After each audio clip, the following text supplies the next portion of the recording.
Okay, it's time to go live. It'll probably take a couple moments for this thing to get caught up. I'm Dave Casler, amateur radio call sign KE0OG, and welcome to our regular Thursday evening live stream. And looking forward to giving away the April giveaway, which is this PowerWorks power supply right here. And it's got just ordinary connectors on the back, takes a computer type power supply plug, which I will provide with it, and then you can use Anderson power poles or whatever you like. This thing is actually regulated closer to 14 rather than 13.8 volts, but that is within the margin of error for every radio, so doing great that way. Welcome to everybody. It is 65 degrees here, sunny, winds of 3 miles an hour, so it's a beautiful day, absolutely gorgeous day.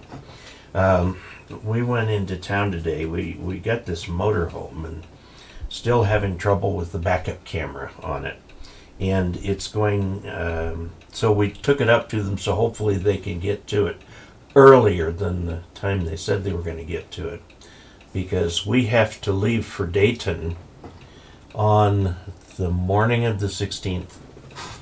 The morning, early in the morning of the 16th, because we've got to get across much of Colorado in that day.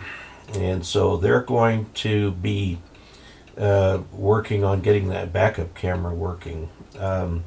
It's really hard to deal with that thing without the backup camera. I mean, you've got mirrors, but you just can't see to back the thing up. So we'll try it. We had it because we don't have another car, and when I go flying or things like that, I need another car. So I've been using the motorhome. Well, we decided a better thing to do was to take the motorhome to the dealer, leave it there, and rent a car. So we rented a car today for a week, and we will.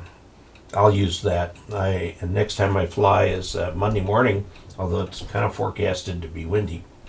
My instructor Mario said that I will likely solo this coming week.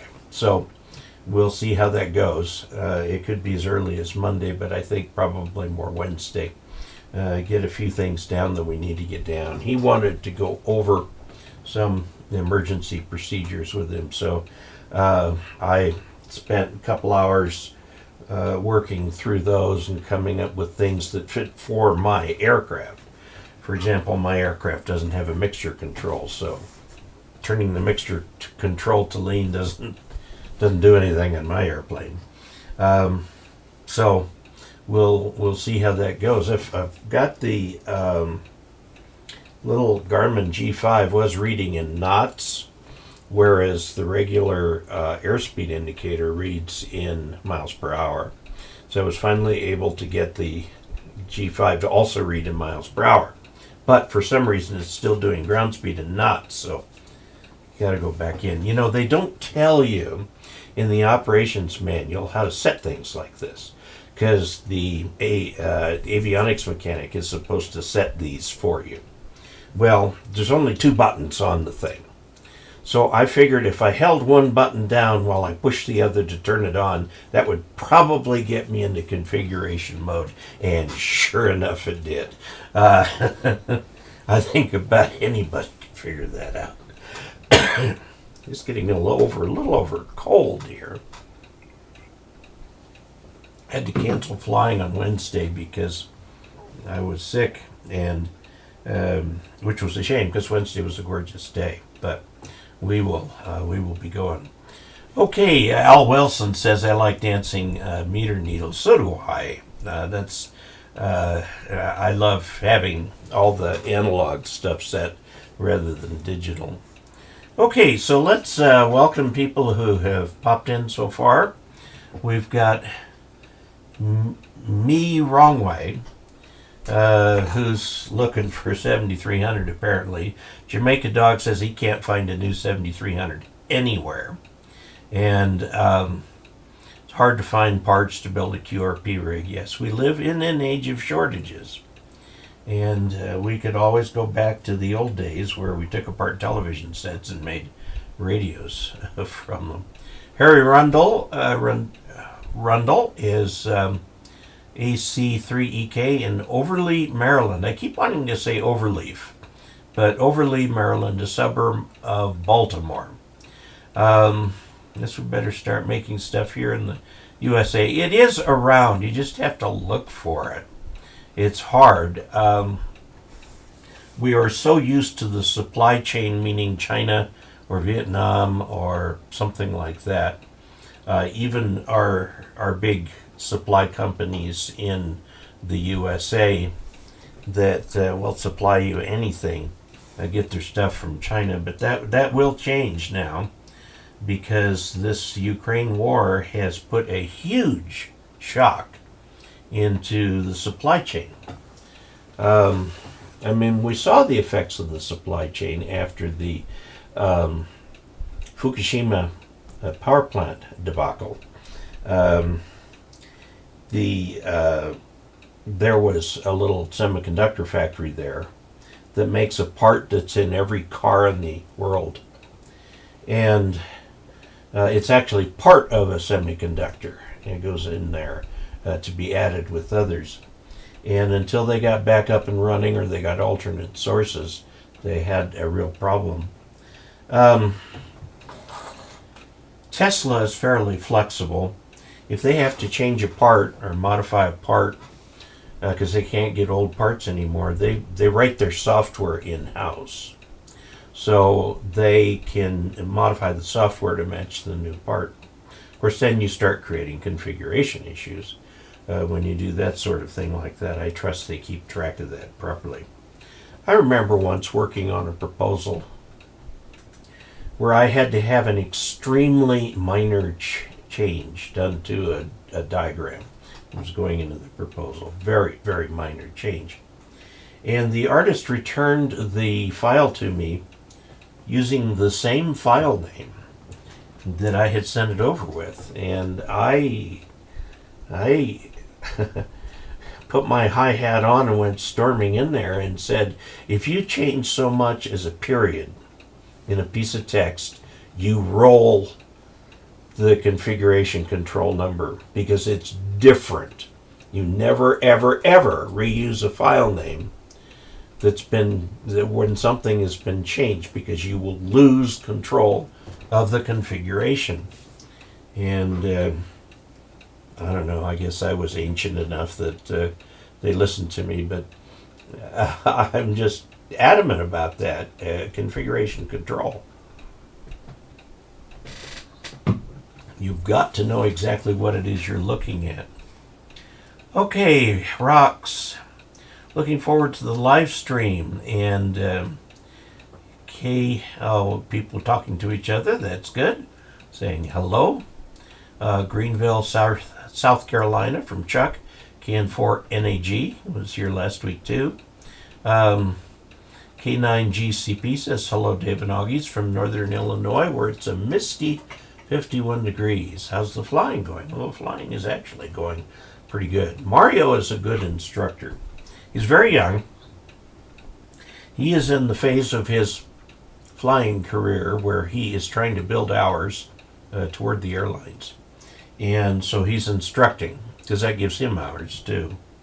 And I said, fine. And he seems to have an ability, a good engineering sense of taking a sequence of activities and breaking them apart into their constituent parts and showing how they all relate and come back together. Because when you're landing in winds, so we did a lot of landing in winds, they say you get a perfect landing if you have a perfect setup on the downwind. Well, when the winds are blowing like crazy, that doesn't mean squat. So we would come in, we'd get set up on the runway, stay set up on the runway, and manage the altitude really with the throttle, because we're doing 70 miles an hour, controlled descent. 70 miles an hour is what we land at. 70 miles an hour is also what we take off at. So if you've got the throttle out, you go down. If you put the throttle in, you can smoothen that out. And if it gets bad, just shove it in and go around. So we did a bunch of landings in really tough conditions last week and Monday. And so he said he's probably going to sign me off the next time we meet for soloing. We'll see, because I lost one fly day with him because I had this cold, which I hope will be totally gone by Monday morning when we fly again. Anyway, so we've got the motorhome back at the dealer to get the backup camera worked on. They're saying they're going to do it on the 13th. Well, the 13th, they're open the 13th and 14th, but we got to leave on the 16th. They're not even open on Mondays. We have to leave. It's just cutting it too close. So we've got the motorhome to them, and they understand very well that anytime they have a chance to work on that thing, please do so. Because if we are one day late getting that motorhome, there's no point in going to Dayton. We won't make it in time. We'll miss all of Friday, or maybe all of Friday and Saturday, and there's no point coming in just for Sunday morning. By the way, at Dayton, there is a time schedule early in the afternoon, either 1 or 2 o'clock, where I will be at the ARRL booth, along with a couple other of their columnists and stuff like that. And I will do that both Friday and Saturday. And you just look for the logo here. Just look for the logo. That'll be me. I will probably be wearing a mask. But just look for that logo, and that's me. And I look forward. The last couple of Daytons we were at was great, to meet lots and lots and lots of Augies, and to see all the great new stuff, and tour the flea market and so on and so forth. And there are presentations being given too. If you're a major QRPer, there's a separate conference that meets Monday through Thursday called 4 Days in May. And that's really designed for the QRPers and other special interest groups and so on. Also, they're having DX University or Contest University or whatever it is on Thursday too. So it's a very big deal gathering. So I'm not going to get there at opening. Opening time, I'll be closer to 10 probably. I've already got my tickets.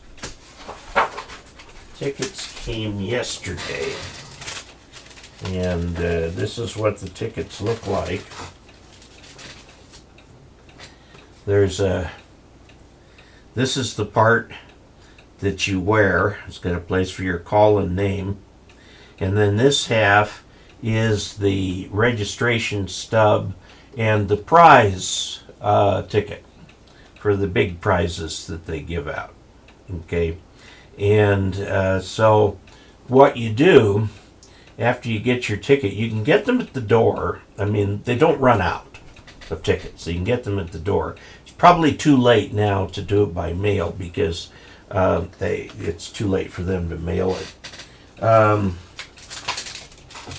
Mine were mailed on the 22nd of April and just got here this past week, so it was over a week in the mail. Anyway, when you go in and you're looking at the entrance, to your right hand is a old shipping container that's been converted into the ticket sales area. On the left hand side, there's a large tent, and the scouts in there will take this is a fundraiser for them for $5 or something. They will take your ticket and will laminate it and give you a lanyard. So that's an easy way to take care of things. Harry Rundle says that 20 meters is rocking at night on FT8 into the Middle East and the extreme east of European Russia. And he's doing just 25 watts with the 7300 and his super antenna vertical. Let's see, Optical Man Jeff, KE0OG, is from cool Sioux Falls, where it's 55 degrees and rain. And yes, I hope I am getting close to soloing. I mean, there's no particular point in training if you don't ever solo. And I really feel like in the 3 or 4 times I've had with Mario, and he keeps you up there for close to 2 hours. I've really learned a lot that I didn't pick up from any other of the instructors, so that is very good. Okay, Don Z says, hi Dave and all the Augies from KC0DWZ in Twin Cities. 60 and Pleasant there. And Me Wrong Way was hearing Brazil on 10 meters the other day. Yeah, those bands are going to start opening up in the afternoon. You know, like from 1 to 3 or maybe even earlier. Okay, from Maryland, David Mayer. Bob Darlington says, evening from Los Alamos. You guys are having some major fires down there. I hope you're not in the path of one of those New Mexico fires. Contrary to popular belief, New Mexico is not one large desert. The northern half has got some mountains, lots of mountains, and there's lots of forest in there. And I remember one time we were going to, not Los Alamos, but, I don't remember. It'll come to me in a minute. City down there where there's a lot of artists. And we took a path through that forest, and it looked fine on the map, and it was fine. There's nothing wrong with it. We did not see another human being the whole time we took that road, and I was starting to worry if something happened to us, we broke down or something like that, we'd be in a world of hurt. So we never took that road again, but it's beautiful. And Cashew Paul, William Myers says, hi Dave and all the Augies. DJ Jackson says, hey Dave. Al Wilson says, good evening everybody. And Cashew Paul says this is his first live stream on this channel. Well, welcome everyone.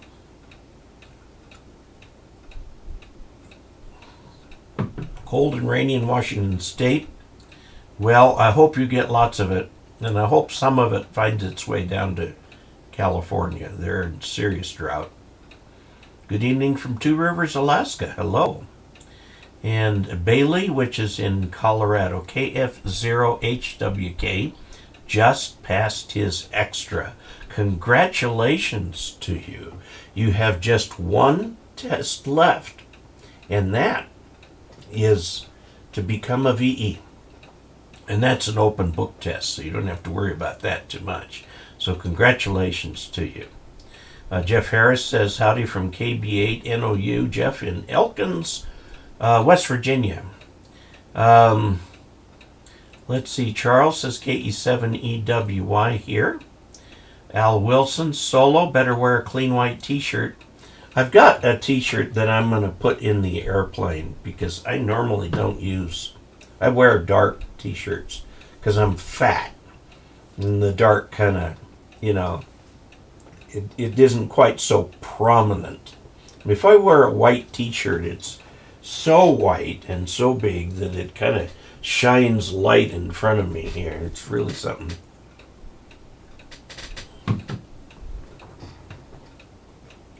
Cuban 9 Splat says, greetings from Central Arkansas, from K7RMJ, Frank.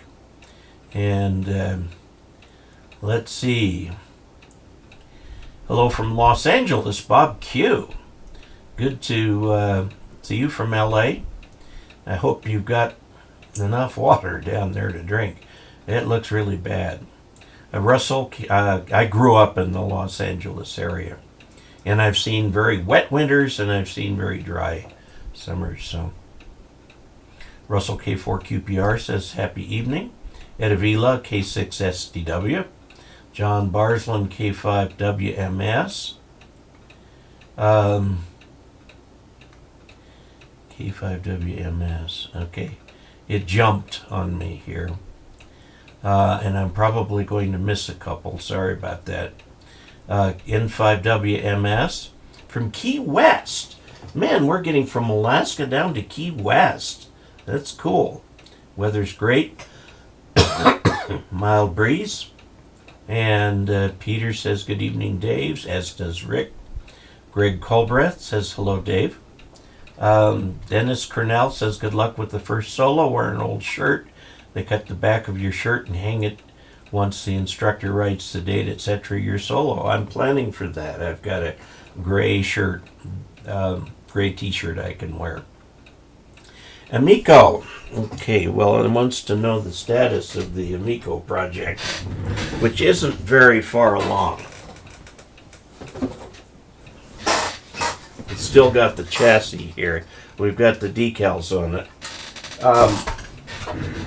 I'm going to, my assistants haven't been here in a week or two, and I'm going to see if I can't get the younger of them to learn to solder, and I will sit there with him and help him construct his first radio. And we'll see how that goes. Let's see. San Antonio, Texas. These days we use software to handle versioning. Never change a file name because it makes it a whole new file with no revision history. Yeah, well, and things are different in different files, but you know, a lot of the files that I use, if I'm going to version them, I'll keep separate files. And like I used to do when I wrote novels, I would save the file name with the main file name, and then the date and the time.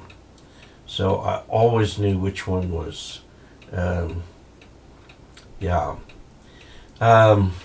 from Far West Missouri. Glenn is there. Hello, Steve from San Antonio. Don Zed learned about configuration control 40 plus years ago in his first job out of college at an aerospace company. Once I went into non-DoD companies, I learned the discipline is not always there. And that is true. Hey, Dave, are you going to Dayton? Absolutely, I am. Dayton is going to be the 20th, 21st, and 22nd of this month. So it is really coming up quickly. And we've got a new motorhome. Seems every year we go there, we take something different. The first year there, we took a trailer hauled by my smaller truck. And, from a technical point of view, it worked fine. But the trailer really was too small. The only place to sit was at the dinette. And it was just too uncomfortable there. So we got a little bit bigger trailer, and it had a couch in addition to the dinette. And the couch, of course, folded into a bed, as does the dinette, but we just used the regular bed. And we got a little bigger truck, took that there. And so this time we're going to take this motorhome. This is the first time we have purchased a used RV. It is 6 years old. It's the only way we could afford it. So, yes, we'll be going there. Let's see. Carry mine in my flight bag. Let's see. Al is replying to Dennis. Good luck with the solo. Oh, yes. And Al says he carries his solo shirt with him in his flight bag, just to be ready. Low day from Apex, North Carolina, 66 degrees Fahrenheit. Looking forward to seeing you at Hamvention. I'm looking forward to it too. A dot was removed from a negative and 100,000 bad chips were made. Yes, that is what happens. There's also something called losing the process. IBM makes chips. It always has for a long time. made chips for their own supercomputers and mainframes, and also for the U.S. government. The U.S. government, for its weapons systems, insists that the chips be made in America under American configuration control. IBM is one of the outfits that does it. But as you know, the process of making chips has got a lot of chemical processes in there. And if you get something wrong, 2 degrees off or something, 2 degrees temperature-wise off, you can lose the process. And you've got to go all the way back to the beginning and figure out how to set it up again so that it works. And I remember, many years ago, it was 20, 30 years ago, they went through a problem where they lost the process and had to put it back together. I think what happened is management decided that they didn't need a certain employee anymore, so they put them on something else, and that's how they lost the process. A lot of stuff is still in people's heads. I'll tell you a story that's true. Radioddity tried to get into business selling DMR radios, and they made the GD70, I can't remember the exact model number, but they made a model of the radio that met the spec to the letter and sent it over to me to test. And I sent it over to a guy in the Front Range to test, and he sent it back and says those radios are banned on his computer because there are 2 channels, as you know, time division multiplexing on DMR, and one can go into one repeater while the other is doing another.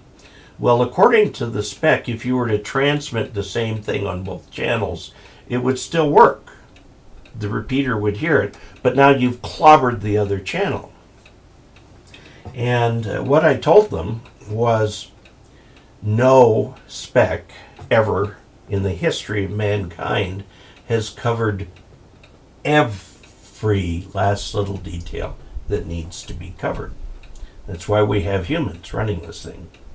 And they were trying to build it from a spec rather than trying to get a Motorola system and learn how to properly emulate it. They finally got it right. They got the thing figured out. It was quite a thing. This was 5-6 years ago or something. And they finally got it working. Taos, yes, that's what it is. Yeah. Let's see.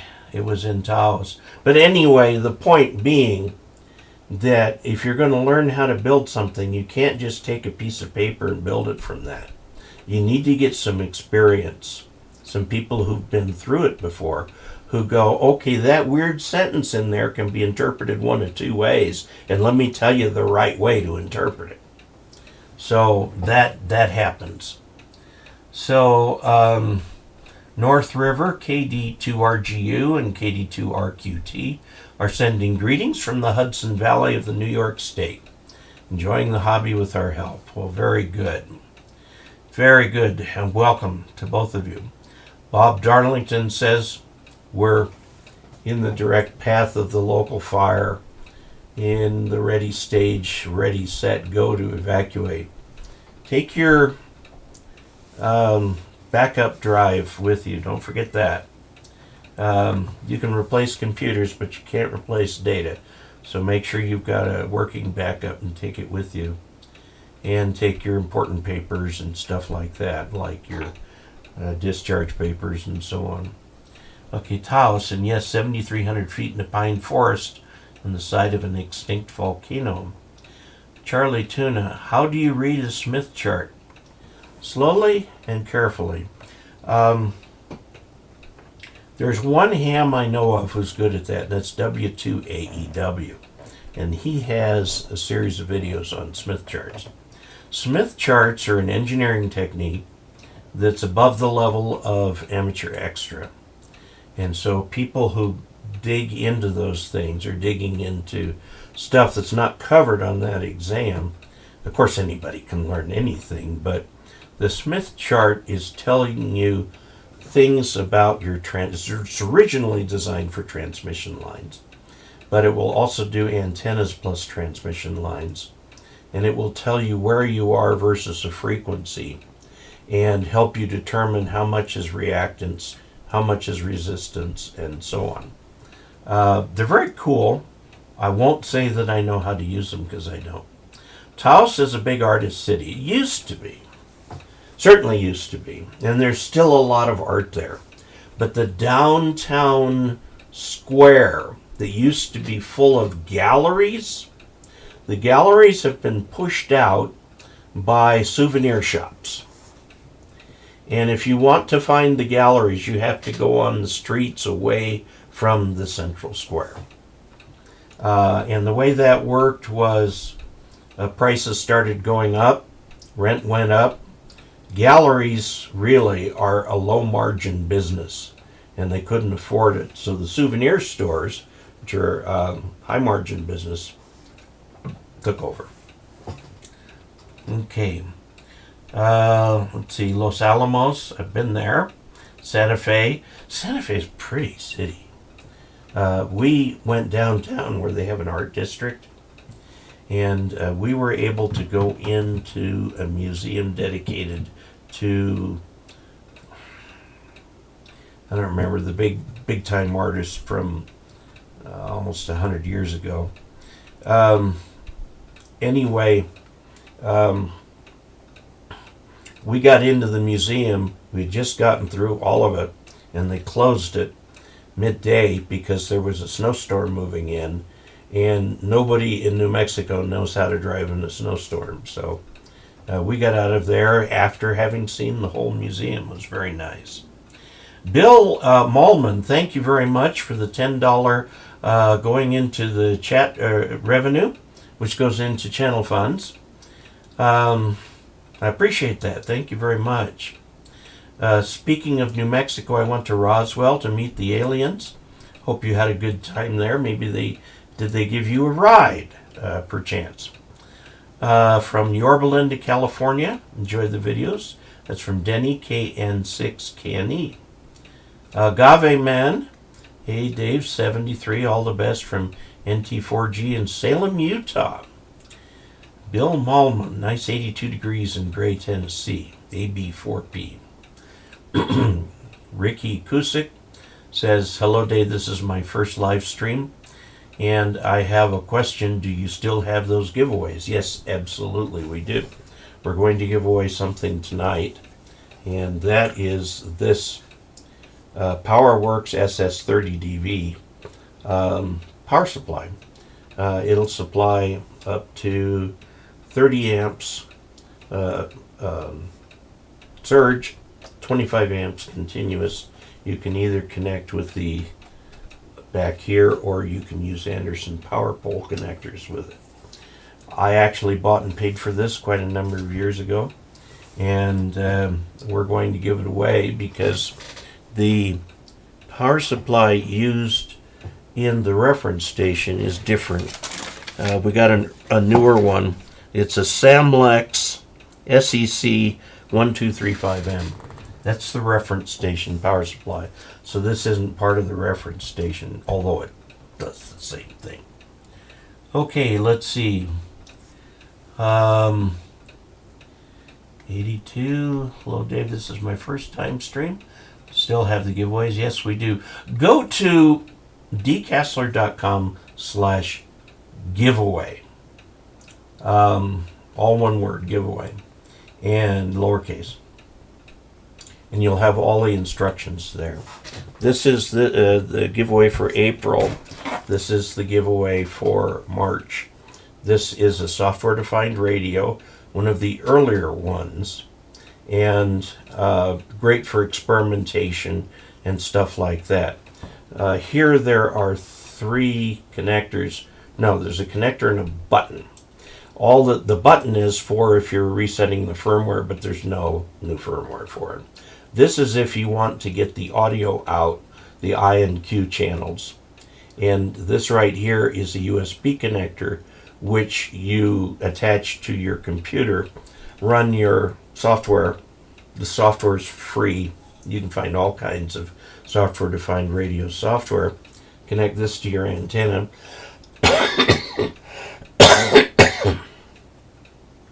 And you've got a little SDR to play with, and that's how I used the waterfall from this thing in quite a few videos before I got my SDR play radio.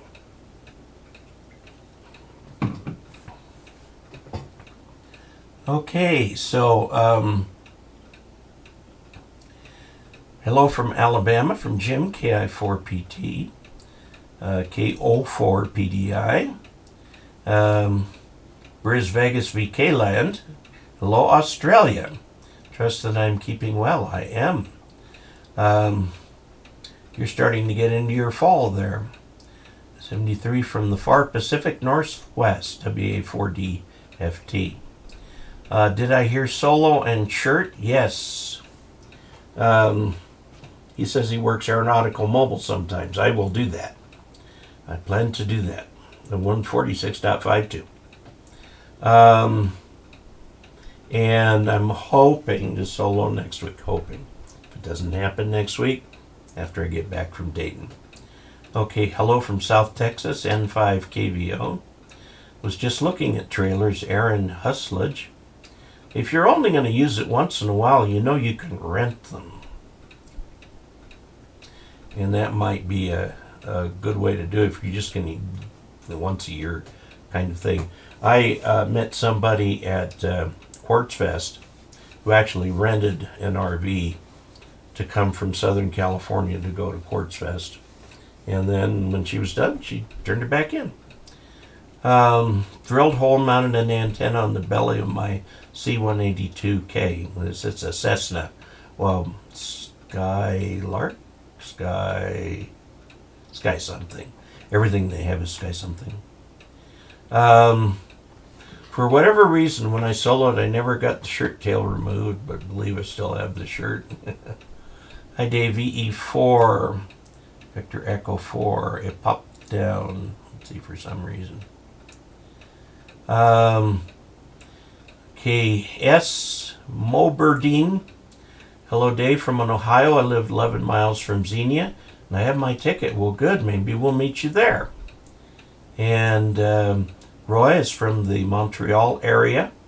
You be testing the CHA TDL Delta Loop. That's the Chameleon.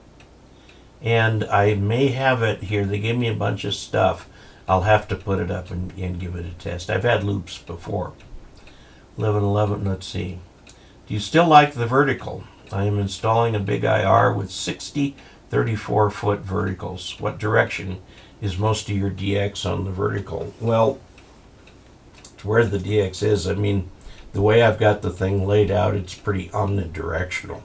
So I get Europe, South Africa, had some on the West Coast. Haven't heard many Japanese recently. Have to get back on there.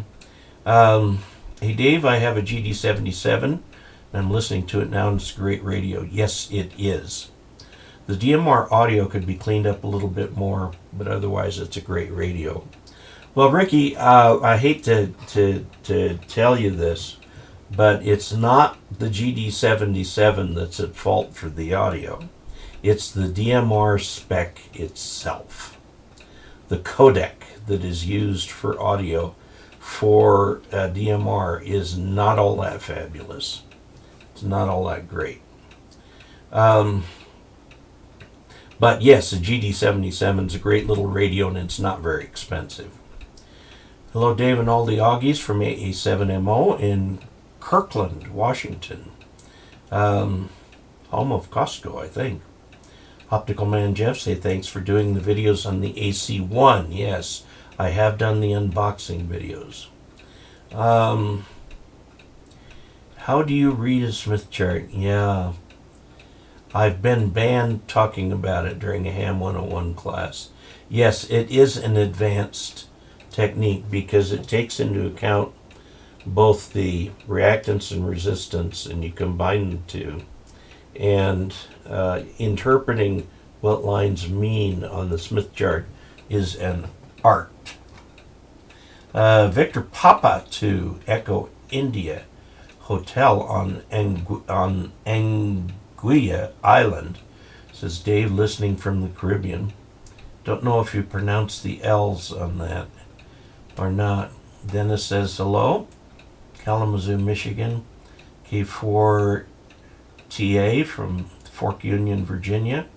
Georgia O'Keeffe, thank you. Thank you. It was Georgia O'Keeffe. And it is a fabulous museum. Really, really well done. If you go up to where she used to live, there's a little bit about her, but not much. The Georgia O'Keeffe Museum, which is actually in Santa Fe, very near the Capitol building, is this fabulous artist. And my wife, who is an artist, was just in absolute awe.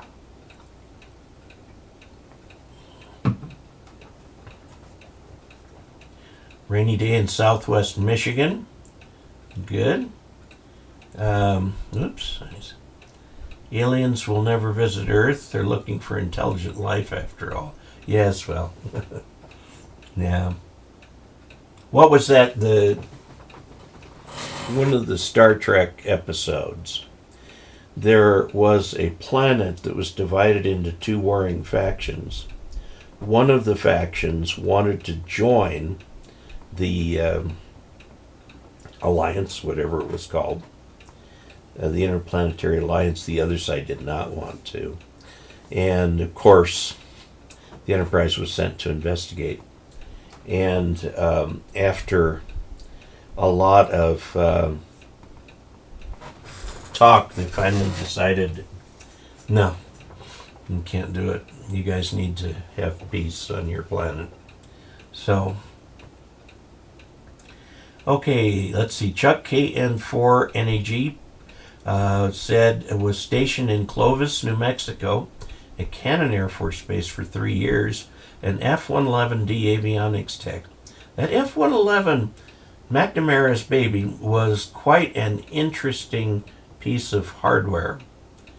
Northern California, Margaret Campos. Yeah, she's an American artist. She is a quintessential American artist. Hello from Jonesboro, Arkansas. Passed the extra class April 18th. Congratulations to you. AI5HD. And KN4MDE says, enjoy the videos. He enjoys the videos. Thomas in Alabama. Domino Storm says, Europe, the Caribbean, and Australia open at the same time on 20 meters at 1 a.m. in New York. Wow. Okay. Yeah, prices are out of control on everything. And there's a lot going on that all happened at the same time. And it's the perfect storm for economic issues. And hang on, the ride ain't over yet. Okay, evening day from Sacramento, W6HER. Skylane, thank you. Yeah, everything's a sky something with Cessna. And by the way, you may think those are awful old airplanes that people are flying. Well, the design is certainly old. They're still making new ones. You can buy a brand new 182 for probably close to $500,000. Noah Burton says howdy from Burlington, Vermont. An Lee says hello from KK7EMW from Issaquah, Washington. I can land low wings, no problem, but I hop and skip down the runway in high wings. Yeah, well, I've done a lot of hopping and skipping down the runway, but I'm getting a lot better at it. Georgia O'Keeffe paddled around with Ansel Adams, Ansel Adams, and some other artists. Oh yeah, there were others there too. DX on 10 meters is an everyday occurrence now. Most of the day in New York, 15-meter DX, a daily pleasure. Get out there and enjoy it. And if you are a technician, now is the time to upgrade so that you can participate in the next 3 or 4 years where we're going to have very good DX. And then it'll go back into the down cycle again. DMR audio, you mean R2D2 speak? Yes. Have you done a video on 2 meter single sideband? Not specifically, no. I don't have the equipment for it. So hi from Chicago, Dave. DJ Jackson, please smash the like button. Yes, please. Federation. That's it, the Space Federation. It was the Federation. Name of the episode is attached. Beam me up, Scotty. Yes. Did you ever see the all-wood staircase in Santa Fe? I don't know that I have. Okay, Loretta Chapel. I'll have to look for that next time we're down there. Okay, we have a little business to do. I have mixed these up, okay, and brought them down on this end so that I could reach into the middle. Now I took some from the top and put them down on the bottom and stuff like that. Throwing them into a pile is bad because the envelopes, I've opened every one. And it's a good thing I did because I got this one right here, which actually was a question. It was not an entry. Okay, let's do it, shall we? I'm going to go into the middle and I'm going to pick the one on the bottom of the middle. And Georgia, it's in Georgia. Okay, and the winner is Mike Booth, KE0OG, and he's trying to get a vanity call sign of KE4GXW. He's in Kathleen, Georgia, and I'll have to look that up. My knowledge of Georgia geography is limited pretty much to finding Atlanta. Kathleen, Georgia, and Mike, you will be the new proud owner. You can take the sticker of my call sign off and become the new owner. So congratulations to you. I don't know if we saw you in here. Mike Booth is the lucky recipient of that. Now all of these other entries, okay, all these other entries go into the shred pile. I don't keep lists or anything. I protect your privacy. These go into the shred pile. And for Mike Booth, he'll get his entry back when I ship it with this thing. So, like I said, I don't keep any entries or anything like that. So, Mike, congratulations on that. Very good. Let's see. I worked 300 contacts on my 4-element, 10 meters, Syrio, Yagi, all over the world, Wales, Cyprus, all over the place. Over what period of time? Oh, Ishmael Samuel is in Dominica. Have I got the right person? Okay, let's see. Scott K, K8 SMK. Hello from Cleveland, Ohio. Well, we're going to be going right by there on our way to Dayton. So come on up to Dayton. I'll be at the ARRL booth. Let me see if I've got that written down specifically what times I will be there. Here we go. Okay, on Friday I will be there from 2 to 3, and on Saturday I will be there from 2 to 3. Okay, so come by and say hi. And let's see. Getting out to Slovenia and Germany from Vermont with about 5 watts and an NFED half wave. Great. Is that normal, or have there been more openings for that propagation? There have been more openings. The sunspot cycle, we hit the bottom a couple years ago, and we're working our way up the curve.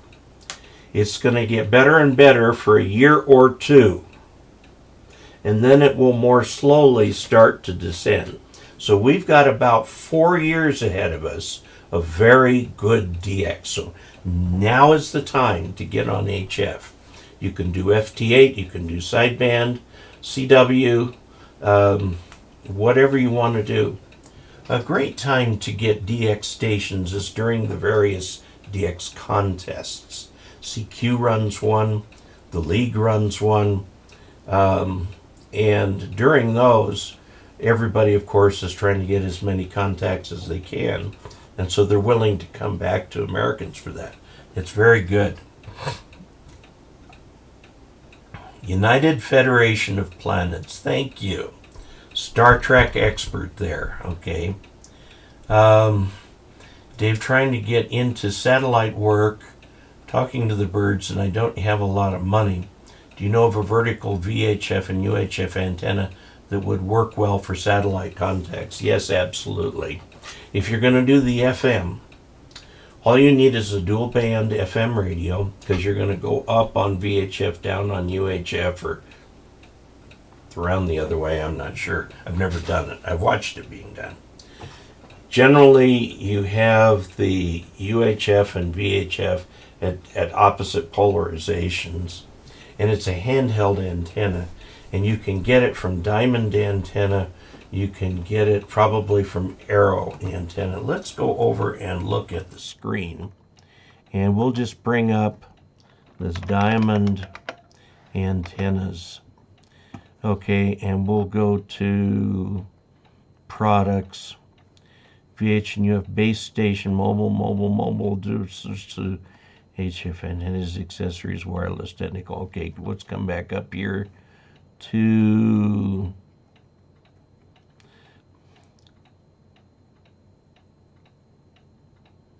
satellite. Oh, they're not saying much here, are they? We don't need tri-band. Magnet antenna combos. Well, let's try Arrow. Arrow antenna. Arrow antennas. Portable satellite. Okay, Arrow 2 portable antennas. 4-element portable Yagi. 3 elements, 7 elements. Leo satellite antennas. 3 elements for 2 meters crossed with 7 elements for 70 centimeters. There you go. That's it right there. Okay, and you can see what it looks like. You've got something to hold on to it. It's got a BNC connector on that. You just connect that to your radio in place of the BNC antenna, or you get an adapter for it. Okay, so they want, let's see, this is solid boom without duplexes, 2 radios.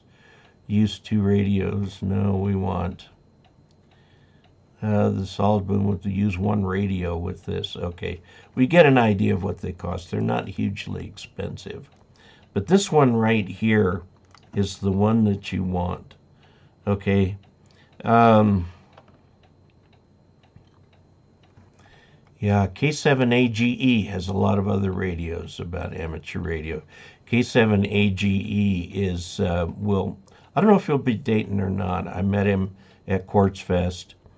He does a lot of radios. He is a old timer. I mean, look at these. Some of his videos are 8 years ago.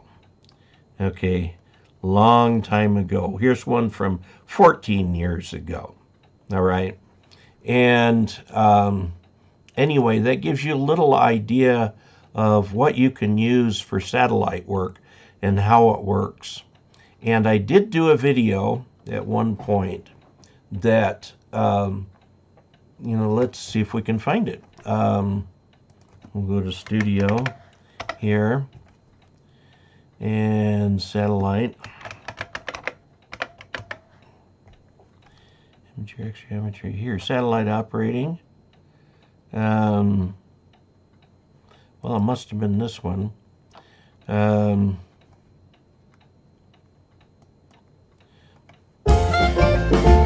I I think what I did, if I remember right, no, I guess I didn't. I don't see it in there. To the FCC definition, any radio. Hush. Search across your channel. Field Day. Jim Adams. Nope. He's the guy who does it. Field Day. Field Day March, Field Day Montrose, Field Day Photos, Field Day Photos. Oh, somewhere I've got a satellite thing.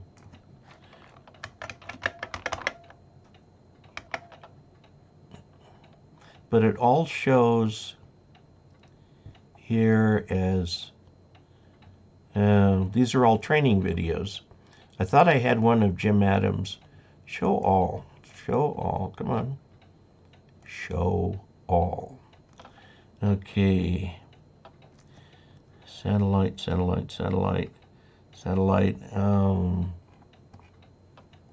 Sorry, anyway. There's a video lurking in there somewhere where I show the satellite.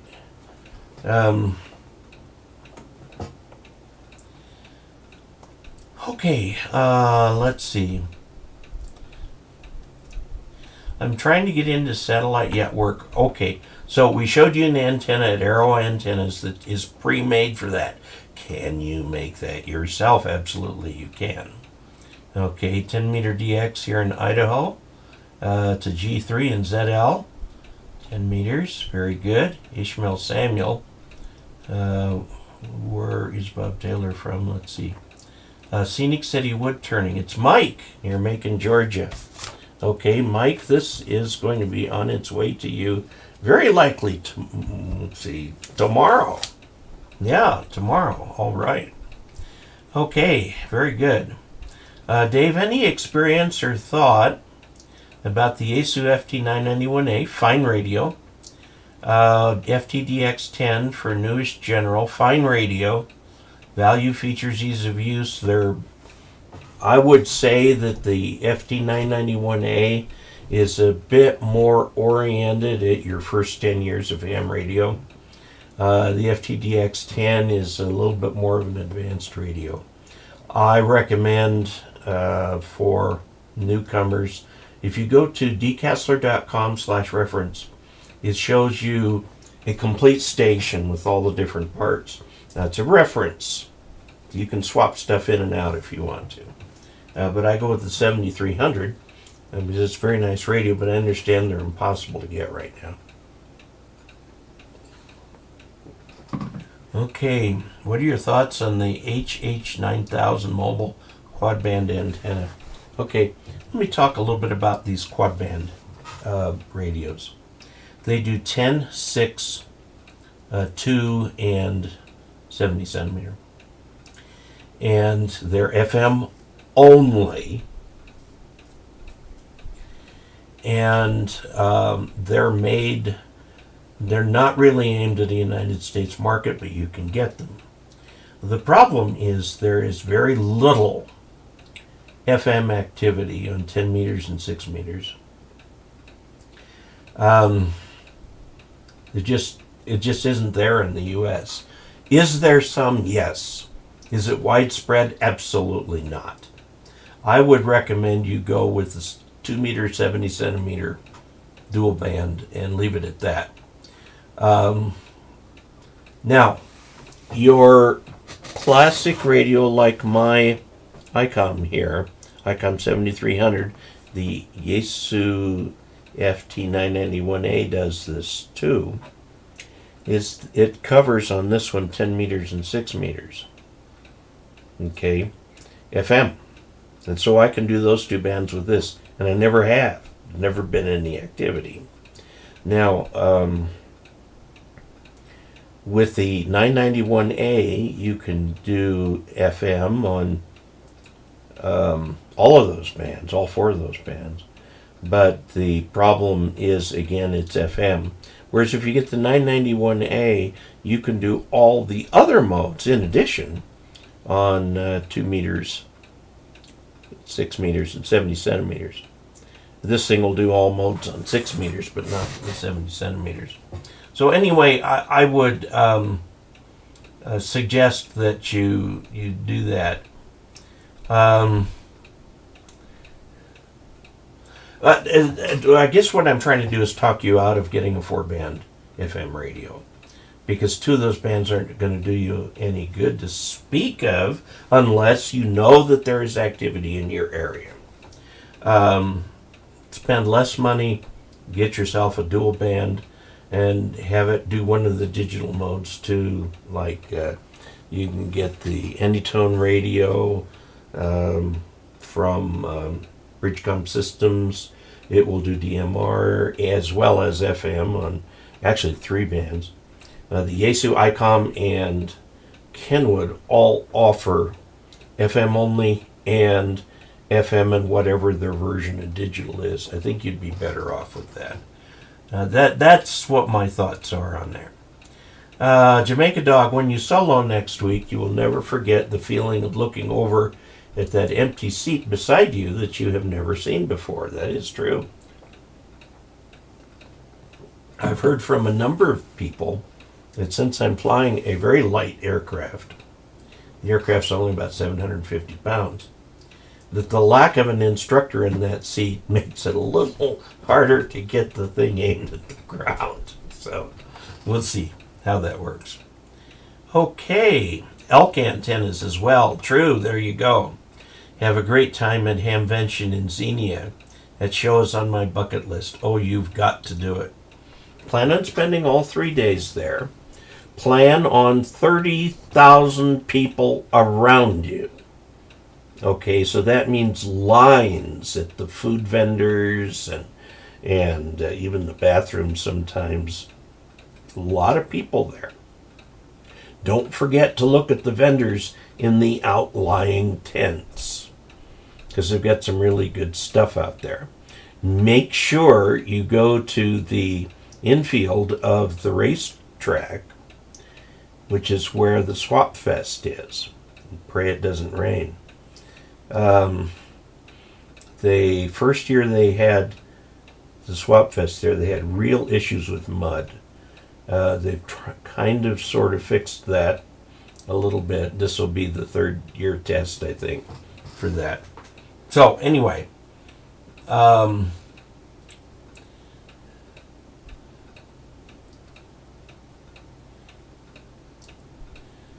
time Hamvention is the KF4 KSK. Hello Dave, really liked your videos. We're going to have a weather threat level 3 in parts of Georgia tomorrow afternoon. Oh yes, I'm in Henry County in a spotter. Hope nothing happens. Well, I think you're going to get some stuff there from what I saw on TV tonight. Now another thing that I would point out is that there was a group of weather spotters who were killed when they thought they'd duke it out with a tornado, and it just flipped them around and killed them. I think there were 3 of them in there, all university students. And there was and this is the craziest thing I've ever heard of, a storm spotting tour bus. They got hit by a tornado. It didn't kill anybody, but it blew all the windows out of that thing. And it must have been a very frightening experience. Okay, so good luck there. Richard Andrew grew up in Southern California. Remember the fires and earthquakes? Oh yes, I grew up there too. Good evening from Davis at K3DHJ. And Ricky says, I'm looking for an antenna for my base ATM V71A, something I can put on my roof in a vertical form. Ricky, the answer is I don't know. And I'll admit that. And to learn more about it, I would do the same thing that you're probably doing right now, which is checking Google. Be sure to go to look at the reviews on hamnet.net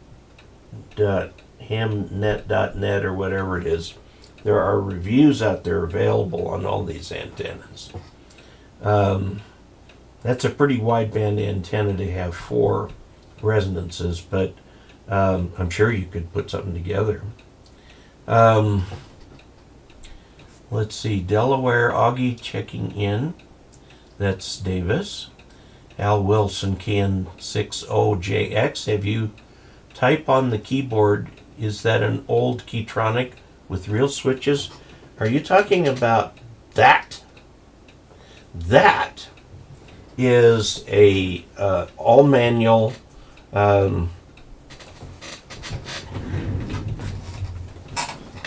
Smith Corona Classic 12, was made in 1973 according to the serial number.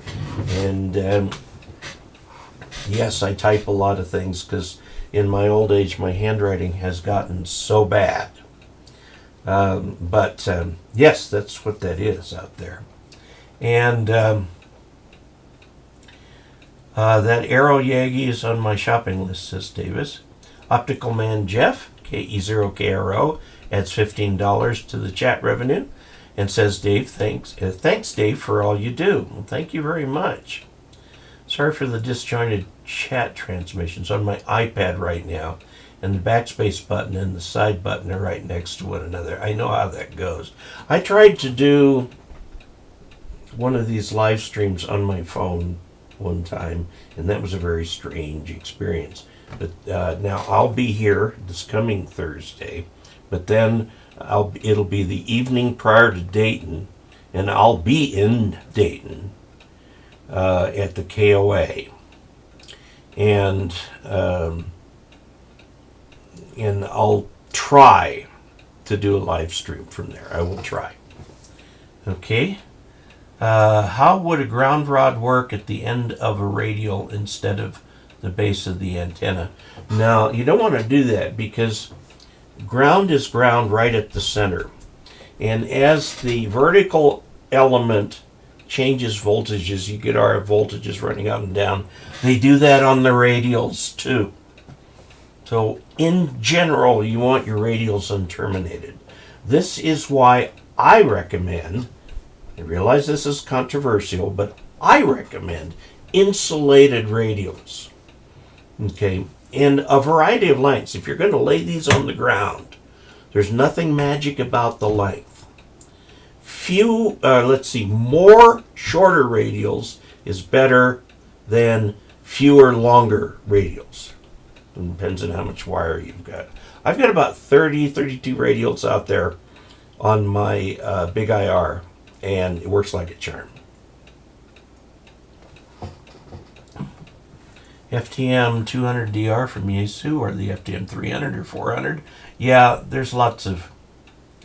on a 7300, isn't FM just used for making a wideband carrier? No.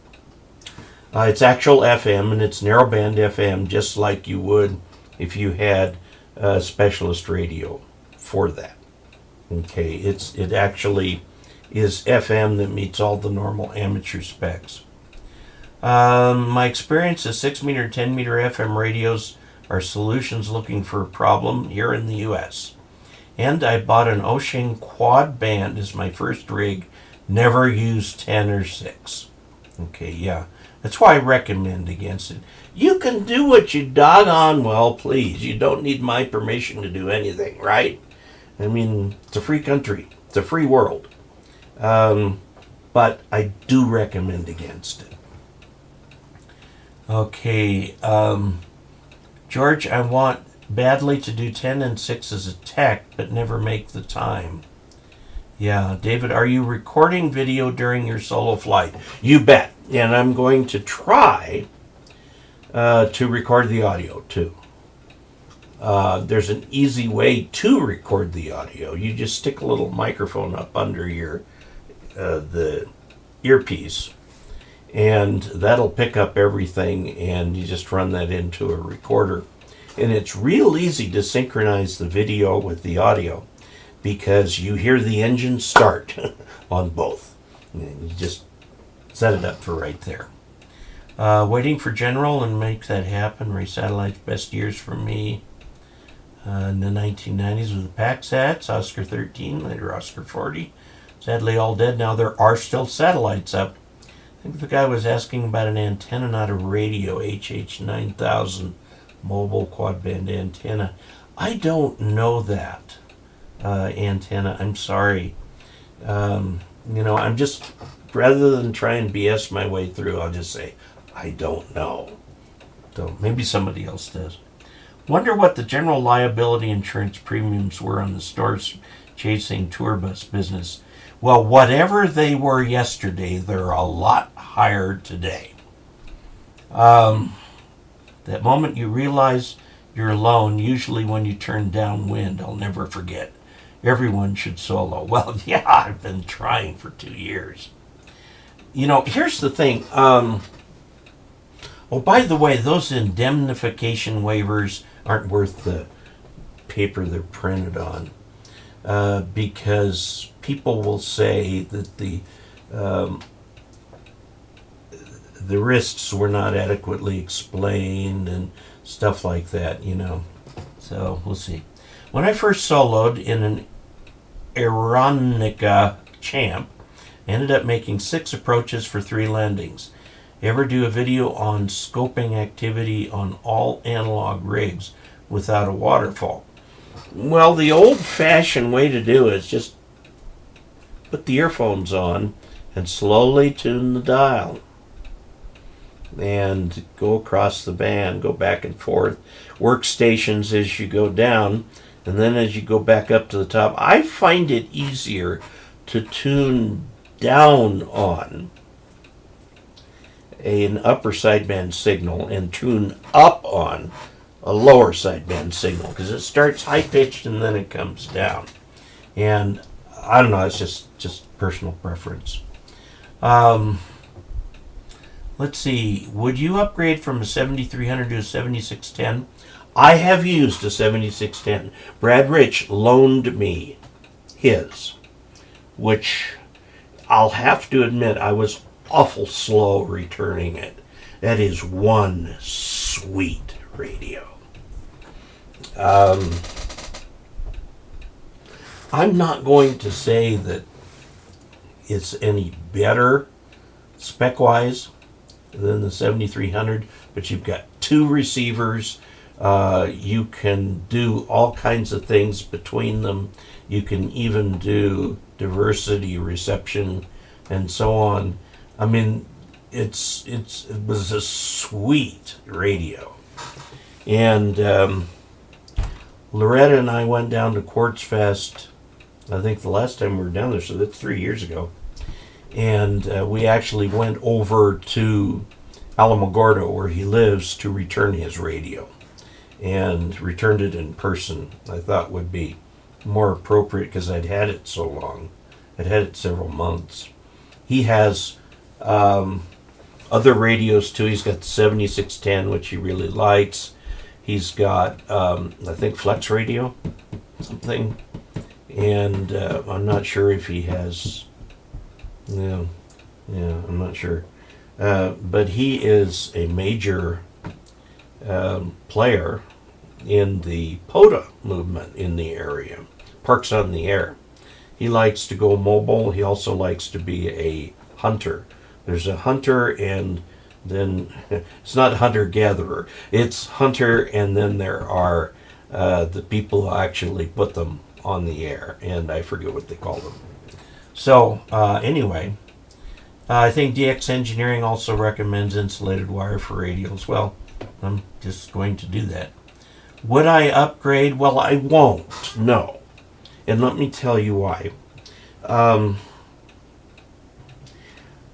My intent with this YouTube channel, the people I have in my mind when I make videos are fairly new generals, or people just upgrading to general, or in their first few years as generals. And I'm not going after, super advanced stuff. I'm just going after helping people get on the air and learning about what ham radio is all about, how it works, what the magic is. And so that's why I have a reference station here. I put up a reference station. So here are all the parts and pieces, the coax, the lightning arresters, everything, all listed at dcasler.com/reference. And I built here the reference station so that when I make videos about HF, I'm using the reference station. I've even got the reference antenna outside, although that is down right now because I'm using the Australian cobweb antenna. And of course I've got my beam and I've got my big IR that are up and running. We have a, what's that English guy? I have a DX Commander Classic antenna, and I have gotten a huge load of crap from aficionados of that antenna that I'm not only need to do things differently, but I'm wrong. So, wrong carries a moral connotation, at least the way they use it. So, one of these days, if I get around to it, I'm going to sit with my assistant and we're going to go down the instructions, the latest version of the instructions, step by step by step by step, and make sure we've done everything correctly. I've already tested the antenna. It works fine, by the way. It's a fairly inexpensive antenna for a multi-band vertical. Okay, note the caveat. And I found that it could hear as well as my big IR. Okay, so I've recommended it to a number of people who have a very small yard and want to put up a vertical antenna as a first antenna, and this is a good first antenna. And we decided, actually my assistant decided, to cut the radios to be only 10 feet long, but boy, there sure are a lot of them. And the antenna works fine. It works fine. What is unique about the DX Commander is that it is a fan vertical. It takes the fan dipole concept, cuts it in half, makes it vertical. It works fine. It works fine. The fan dipoles work fine. So this works fine too. 7610 is a great upgrade, yes. KE0OG says thank you. Just having multi-antenna inputs and receive only on one RCA jack. 7610 is an awesome rig upgrade. Yes, you can put a receive-only antenna on it very easily. And you can set it up so that that third antenna jack is just a normal antenna jack, or it can be the receive antenna for either one or two, or both. Okay. Let's see. On Lee says, I have a QRP MFJ Cub, cute little thing. The VFO knob has no frequency markings. Yeah, you know what I will tell you will be the best way to do that is to get a regular HF receiver, and you may need to go to a club member's house or something, and then transmit on yours and just mark down there kind of where the points are to transmit. One thing that you will run into trouble is you might end up in the amateur extra band transmitting there, but I think the thing is designed for around 70-30 or 70-40. Yeah, you can, I've got equipment here. I've got signal generators, oscilloscope, frequency counter, spectrum analyzer, and stuff like that. So I could just turn to that and say, whoa, I could do that for you in a heartbeat. I've also got an HF radio here, and we could take that cub and have it transmit into a dummy load, and we could listen on the radio and find the frequencies that are there. That second method is the one I recommend for you. But you're sitting there without any other equipment to do that. 100 kilohertz markers are like so out of date. So out of date. 30 to 40 years out of date. They started building them into HF radios. My FT101B has a crystal calibrator built in. You can either do 100 kilohertz or 25. But you get to the newer radios, there's no need for them because they're so accurate. You don't have to calibrate the receiver against something else like you do up on the old FT101B. But yeah, just check it against another known radio, I think. I have a 7600 and haven't gotten to use it like it should be used. I need to pass the general. Yes, you do. However, note that you can, as a tech, use it on 10 meters and 6 meters. 10 meters, your privileges are somewhat limited, but you can do digital. You can do FT8. And 6 meters, you can do anything on there. You've got the whole band. Okay. Local net starting, 73's everyone from Al Wilson. Activator, thank you. Activators and seekers, or whatever they call them. I thought a seeker was something in Quidditch. Gotta go to bed. Just want to say thanks again, Dave, and thanks for all the great info from Mike, KE0OG. Have you explored the prospect of HF D-Star with the ICOM 7100, 9100, or 705? No, I have not. I do not have any of those radios. Jason, no, I'm not going to. Jarju, that says love it. Dave, are coax switches kind of lossy? Not really. No. If you get good ones. 2-rig 4 antenna switch. The best coax switches, I think, are the ones made by Alpha Delta. They're pricey. There are others, but if you're trying to protect a rig, you want something that's pricey like that. Dave, I was just given a Yaesu FT890. What do you think of this rig? Well, if it's the rig you have, I think it's a great rig. Learn as much as you can about it. Find the manual and print it. Read it. You're going to deal with a lot of menus on that thing. Yaesu loves menus. Rich Kawai says, Kowal says, we need more mentors in the hobbies. Always be willing to teach proper techniques. From KE0OG. Chasers. Activator and chaser. Okay, chaser is a Quidditch position too, but anyway, then there's the beaters and all that. Dave, are you expecting anything new and exciting from the major players at the Hamvention? One of the big questions I'm going to have for ICOM, Yaesu, and Kenwood is the supply issues. Getting the things. And we'll see if anybody... Now, I was at 2 years ago where Elecraft introduced its K4, and they introduced it at Dayton. It wasn't actually available for about 6 months afterwards. Okay, park to park, yes. Best general coverage multi-directional antenna I've come across, and you would have to build it yourself, as I've been working on over the years, is George Bonadio's B3D antenna. Send me some information on that. I'd like to see that. Okay, we are just about out of time.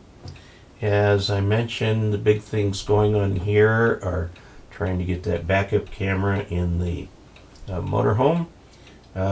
We are also we rented a car, so we'll have second car so I can go flying. I hope to solo this coming week. Getting ready for Dayton.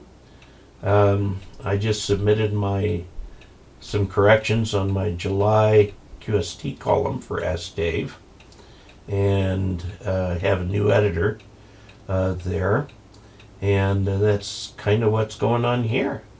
So the word I keep using, persevere. So the most important part of ham radio is persevering. Well, that's what's kept me going in aviation. I've had a lot of disappointing times, fair amount of depression from it,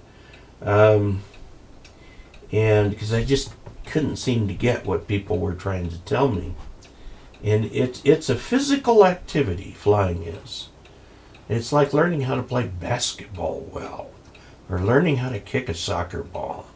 All of those kinds of things that are non-intellectual per se, but more body dynamics. And I'm no good at that. I've got a brain, I don't have much of a body. Well, I got too much of it in front. But I have been fortunate, really fortunate, working with Mario, in that I think he's a budding engineer because he is very good at breaking things down into the components and seeing how they all fit together. Okay. So, anyway, good things. Quidditch has a seeker. Yes, that was Harry Potter. But I think there's the beaters, and there's the goalie. And I thought there were chasers, because the point of the seeker is to get the where is it here? I thought I had one. To get the golden snitch. But the seekers are trying to get the leather ball, the quaffle, through the rings. You get 10 points for that. But you get 150 points for the golden snitch. Anyway. And I may be wrong about that. I could be. It's been a while. Okay, best general coverage multi-directional antenna. It's vertical. Yeah, just a vertical. Quidditch is a seeker. That was Harry Potter. Ralph saying 73. Dave, my Florida house. I utilized my MFJ 1796. Great for 2 through 40. Great. Very good. AC3EA. Anli says thank you, Dave. And Radio Dude is making ham stick commander videos. The ham sticks work. I mean, they're a compromise antenna. The compromise in this case is bandwidth. But it'll put out just as much power as a dipole, and it will hear as well as a dipole. Okay, Dave, with what happening, maybe something on EMP in the future. I mentioned something about it last week. There's, I won't say much ado about nothing, because it's not nothing. But I think you will find that a lot of the fixes have already been built in as standard engineering practice in most equipment that we have. And Harry Rundle says, I will solo successfully soon. And have you ever tried a multi-lambda loop antenna, large loop? I don't think so. End-fed antennas, 132 foot end-fed in a zigzag pattern to save space. Will it lose efficiency? You will probably lose bandwidth rather than efficiency. Hi Dave, your reference station has DC pass lightning arresters. Yes. Can you describe when you should pick DC pass versus DC block? Well, if you have like a receive antenna and you have to put 12 volts on the line through a, I'm looking right at it, what is it? Bias T. Use a bias T. You need the DC pass to go through. Some people like the DC block. So, resilience and perseverance, yes.